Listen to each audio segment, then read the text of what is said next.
What's going on, guys? Welcome back. And today I'm going to be making a video that I had no plans to make until my friend Lucas told me to make it. And that is a showcase of all the custom LEGO minifigures I designed based off of The Lord of the Rings, The War of the Rohirrim, which came out this past December. Now, the way I usually roll with custom LEGO minifigures is I post them on my Instagram account and move right along. But this is a special case, because not only does The Lord of the Rings, The War of the Rohirrim release on Blu-ray tomorrow, as of the time I'm recording this video, but I will be interviewing Stephen Gallagher, the composer of the music for War of the Rohirrim, at some point in the next month, meaning that there's no better time for me to make this video. So without further ado, let's get started with the titular character of the film, Hera, the daughter of Helm, aka Hera Hammerhand. And this design is based off of her bridal gown outfit that she puts on as she rides out to face Wolf towards the end of the film.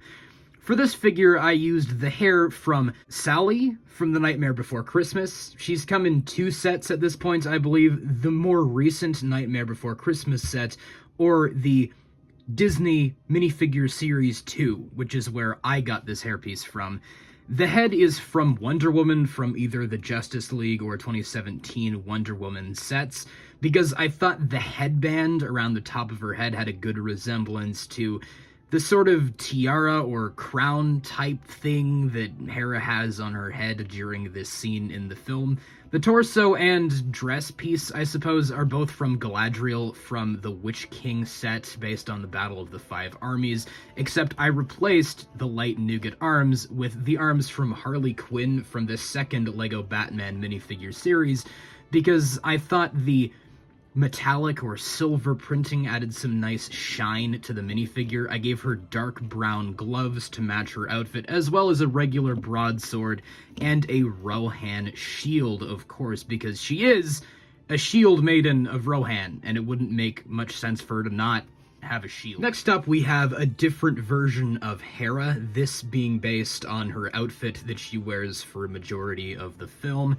The hairpiece is exactly the same, however, for her more normal face without the special tiara thing on her head, I just used the face that's been used on Black Widow, Jyn Erso, and a ton of other minifigures over the years. The torso is from Sensei Wu from LEGO Dimensions, or I suppose any of the Season 5 Possession sets, because I believe that's the season that this design is based on. The arms are from White Vision from the LEGO Marvel CMF series, the first one to be more specific, because I thought it added some nice shine and regal detail to the minifigure. I gave her white gloves and the legs from a knight minifigure from the 2013 Castle sets, and to top it off, I gave her a spear for when she takes on the Mumakil around the beginning of the film. Now we've got the man, the myth, the legend, Helm Hammerhand, who doesn't have a weapon because he is a weapon in himself. For this minifig, I used the hair from Albus Dumbledore from, I believe, the Build Your Own Hogwarts polybag, although it's probably come in other sets since then. The face is from Gandalf from The Lord of the Rings or the Hobbit sets. I gave him this white beard piece, which I believe has come on Santa Claus and several other minifigures over the years.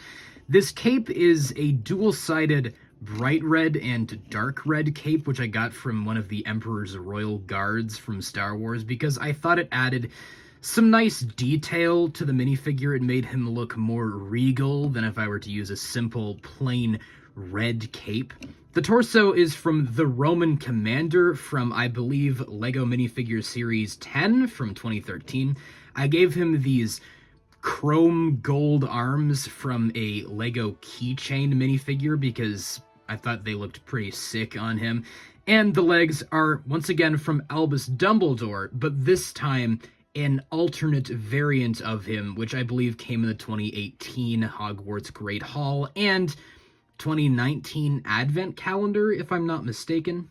Moving right along, we have Haleth, one of the 2 sons of Helm, and for him I used the hair from Philly from the Hobbit sets, the face from the new 2023 Indiana Jones sets. This one in particular came from the airplane chase, or whatever that set is called. I built it on a live stream last year, if you want to know the correct name of that particular set.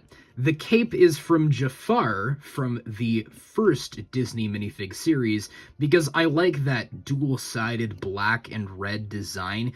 For something similar, you could use the Aragorn cape from the Battle of the Black Gate set, but I liked the slimmer design of this particular cape.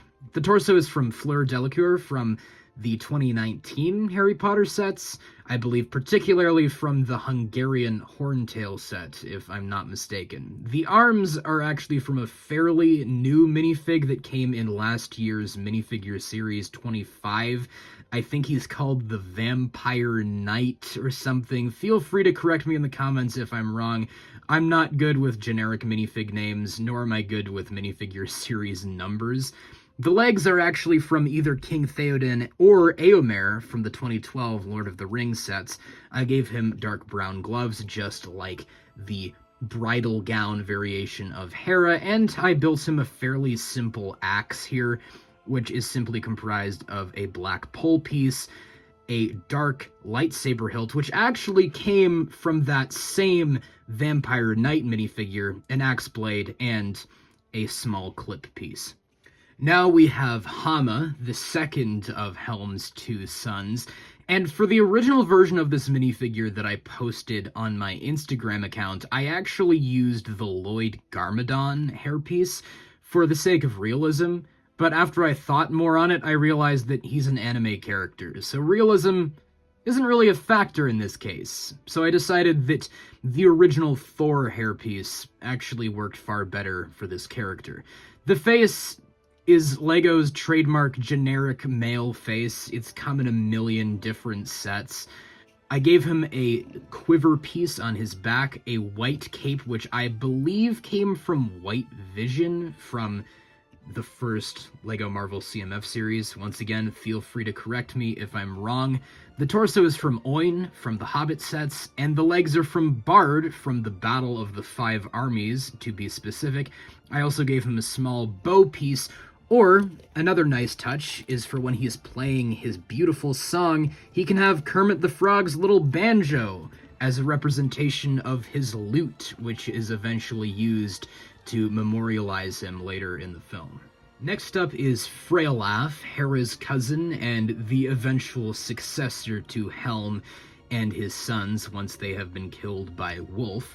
For this figure, I used the hairpiece from Loki from the first Marvel CMF series, the face from Dean Thomas from the first Harry Potter CMF series, and originally, in my post on Instagram, I used not only the Ned Leeds head from the Spider-Man Far From Home sets, but I also used the black Jafar shoulder pad piece from the Disney CMF series, but I ended up switching that out for the Samurai X shoulder pads used on Pixel in the Ninjago Hunted sets, because I thought he needed a bit of gold detail on his design. I also used the torso and skirt piece from Sensei Wu from the LEGO Ninjago movie sets, to be specific. Black gloves, and the legs under there are, I believe, from an Evil Knight from those same aforementioned 2013 Castle sets.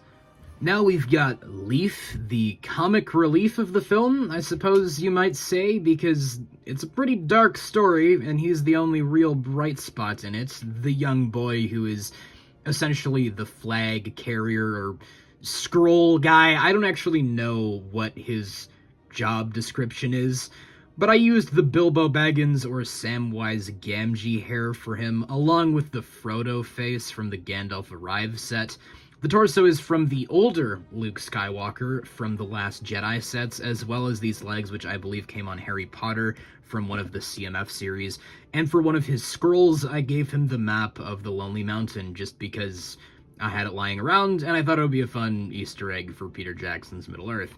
And last but certainly not least, from our cast of main hero characters is Olwyn, the older Shield Maiden, and Hera's loyal bodyguard throughout the film. For this character, I used the hair from the Trolley Witch from the Hogwarts Express, the face from Professor Sprout from the second Harry Potter CMF series. The cape is once again from Éomer from the 2012 Lord of the Rings sets. And the torso and legs are from Legolas, from that same line of sets, except I swapped out the arms to be a kind of darker blue instead of the sand green color used on the original minifigure because it matches the undershirt. I also gave her a short sword and a Rohan shield piece, and that's pretty much it for Olwen. Moving on to our villains, we have General Targ, or Tog, I'm not exactly sure how you pronounce his name actually, the second in command to Wolf throughout the film. For this figure, I used the hair from Grindelwald, although I'm sure it's come in a variety of different places as well. The head is from the character Apache Chief from the LEGO Batman minifigure Series 2. I gave him this fur collar piece, which has come on Bogart Snape or Kraven the Hunter and several other minifigures over the years. I gave him this shorter or slimmer black cape piece, which I got from the 2020 Mandalorian Battle Pack. The torso is from Harumi from Ninjago Hunted, and the legs are from T'Challa Star-Lord from the first Marvel CMF series.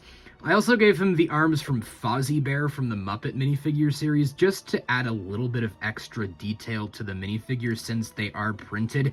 It almost looks like some musculature on his arms or some more fur to line up with the collar piece he has around his neck. In addition to that, I gave him some handcuff pieces around his wrists to look like his gauntlets and a knife piece just to add some more 3D elements to the minifigure. And now we have our main antagonist, Wolf, the leader of the Dunlending army.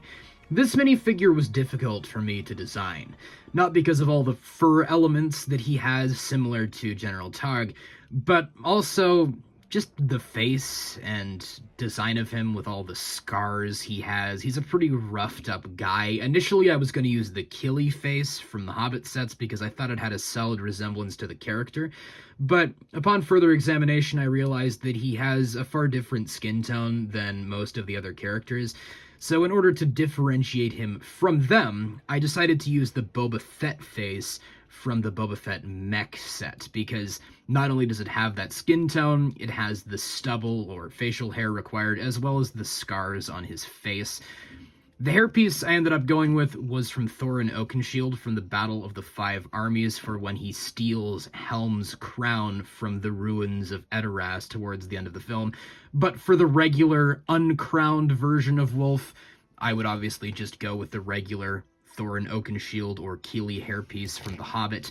I gave him the Luke Skywalker cape from The Last Jedi, the torso from Philly from The Hobbit, and the legs from Lucy or Wildstyle from the Lego Movie 2 sets, and for his curved blade, I actually just repurposed this custom sword that I made for the Ronin or Hawkeye from Avengers Endgame back in the day, because it looks pretty much identical to the curved or twisted blade that Wolf wields throughout the film. You thought that was it, didn't you? Well, no. For one last bonus minifigure, I decided to try my hand at designing Saruman, who appears in the film for like 5 seconds, but nonetheless, I thought it would be a fun challenge.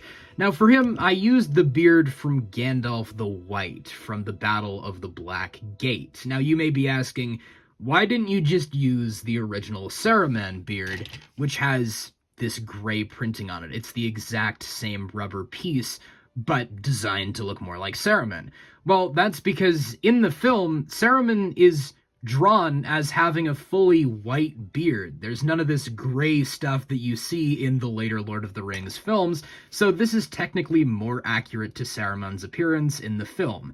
For the head, now this is a tragic story. All the way back in 2013, I actually lost Saruman's head, and it was never found. So the second best option is actually Blackbeard's head from the 2011 Pirates of the Caribbean sets. So that's what I have underneath this beard here. The torso and cape are from Saruman from the Wizard Battle set from 2013. But for some leg printing, I used, once again, the Luke Skywalker legs from The Last Jedi. That Luke minifigure is weirdly really important to all of these War of the Rohirrim customs. And I thought I'd try my hand at designing a better staff for Saruman, because the old staff was just a black bar, a telescope, and a little white bulb on the top. So for this, I used 2 silver lightsaber hilt pieces on the end of a small silver pole, which I got from one of the Moon Knight minifigures, but with the crown from the Witch King of Angmar, and then that white bulb piece that they used on the original figure. Although it isn't the same dark metallic color that Saruman's staff is in the films, I think this is generally a superior design to the original one used in the Lord of the Rings sets, but I'd love to hear what your thoughts are on this staff design in the comments below. But with all that said, that's pretty much it for this showcase of all my custom LEGO minifigures based on the Lord of the Rings, the War of the Rohirrim. This may seem like kind of a random video. I haven't done a minifig showcase in a while, but I thought it would be a good time to make it since I'm home from university for reading week. I've got more time to work on videos, and the release of the War of the Rohirrim Blu-ray is just around the corner, as is my interview with Stephen Gallagher. So please stay tuned for that because it's gonna be awesome. And what were your thoughts on these minifigs? Did you love any of them? Did you not like any of the designs? Were there any characters that I missed? I suppose I could have made some of the minor characters like Lord Freka or Lord Thorn, maybe even the orcs played by Dominic Monaghan and Billy Boyd, but those guys are hardly in the movie, nor are they significant enough characters for me to make, says the guy who just made a minifig of Saruman who's in the movie for 5 seconds. Anyway, I'll stop talking. Whatever your thoughts are, please let me know them all in the comments below, and I hope you guys have a great day. Take care.